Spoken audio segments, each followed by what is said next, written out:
Hey guys, it's Ryder24 to be exact, and if you're watching this, you just stumbled upon the first episode of my personal documentation of my run in EWOW. Of course, there may be some people wondering, what the heck is an EWOW? So allow me to explain as best and as brief as I can.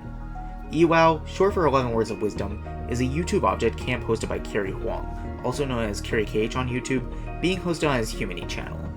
In it, contestants are given a prompt such as, what happened to the 31st of September, that they must respond to as best they can in 11 words or fewer, though 11 is obviously recommended. Contestants submit their entries through Google Forms and have people vote on their responses in the YouTube comments of the A parts of each episode. In the B parts of each episode, Carrie reveals how the responses ranked against each other, along with announcing the next prompt. Any contestant whose response places in the bottom 49% of all respondents loses a life, with the top 5% gaining a life, and everyone else staying where they are. Every contestant started with 3 lives, and when you lose them all, as you might guess, you're eliminated. This camp started with 16,607 competitors, but as of writing this video, this number is whittled down to 5,690. So anyways, I think that's everything important there is to say. So now, it's time to begin the part where I yap about personal stuff.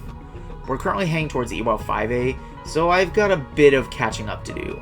Special shout out to all the EWOWers who have done their own personal documentations of their runs so far that have inspired me to do my own. The main ones I can remember right now are Quirky Burger, The North Benefactor, and Discorsit. If I pronounce that last name wrong, please correct me. But I know for a fact there are more, and so here's everyone, that I know of, who is actively documenting their runs if you want to check them out after this. Now to actually get a bit personal, I just kind of wanted to talk about why I'm participating in this camp.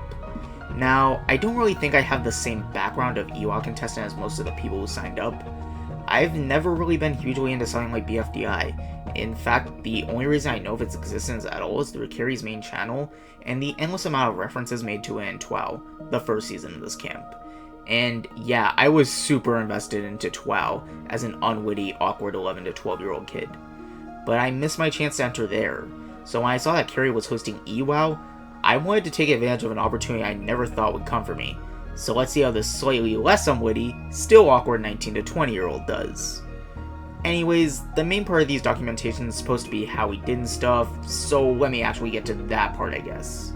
Since my brainstorming for the first 2 prompts boils down to little in the case of EWOW 2, to none at all in EWOW 1, I'm going to put both of these into this video. So anyways, the first prompt of EWOW was, what did 10 say when he was upgraded to 11? And like I said, I basically hardly even thought about this prompt at all. I just came up with a rough idea, made a sentence that fit into 11 words, and was kind of done within 15 to 20 minutes. As time goes on, I will elaborate more on my brainstorming, don't worry. Within the first 5 minutes of thinking or so, I thought up that idea that since going from 10 to 11 would give the number another 1, I could think of something along the lines of, well, 10 the person likes their number 1 so much, so they wanted to have another one. And so, after another few minutes of thinking, and several minutes of making sure my response was 11 words, I came up with, the number 1's so nice, I wanted to have it twice. It was fairly basic, but I thought I was being clever. So, out of all 16,607 contestants, how did this response do?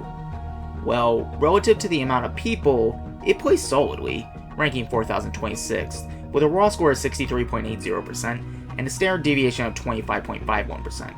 Which may not sound great at first, but you also have to consider that it did beat out 75.76% of all responses, which makes that raw number look a lot better. I can't acknowledge that as a solid result, but I felt like I should have placed higher at the time, and that what I perceived as inferior competition, such as responses that I didn't even feel like were trying that much, outplaced mine, and it was a little hard to not feel disappointed. This feeling of entitlement to a good rank goes away in future episodes, so don't worry about that in the future.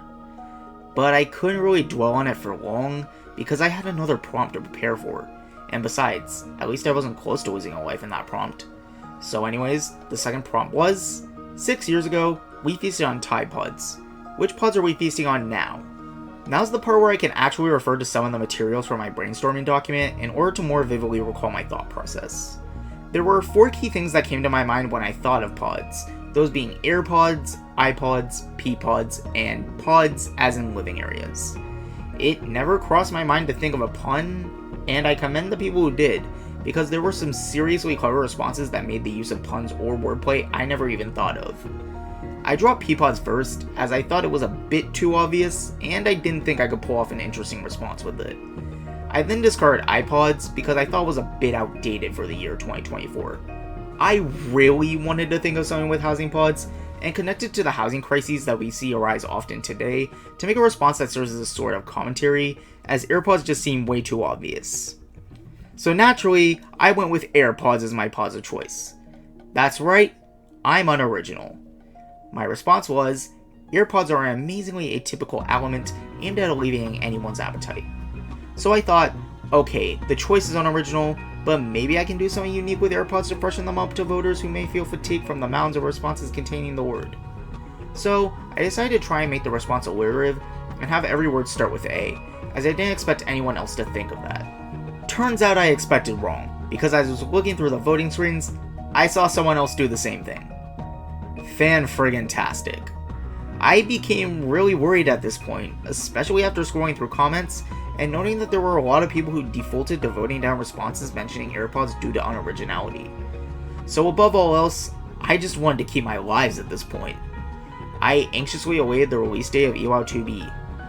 I had another gut punch after hearing that only 8,623 people responded to the prompt, meaning that the bar for keeping your lives raised even higher. But anyways, did I survive this round with my lives intact? The answer was yes, quite comfortably in fact. I ended up placing 1,795th, with a raw score of 63.37%, and an understandably high standard deviation of 34.55%. This was a slight increase in fact of my performance relative to other responses, as I beat out 79.19% of responses this time.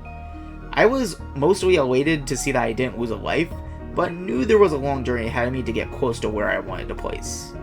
I hope you guys enjoyed this first video on my personal EWOW diary, and I hope to see you as I recount my best overall performance thus far, as of writing, in the next video.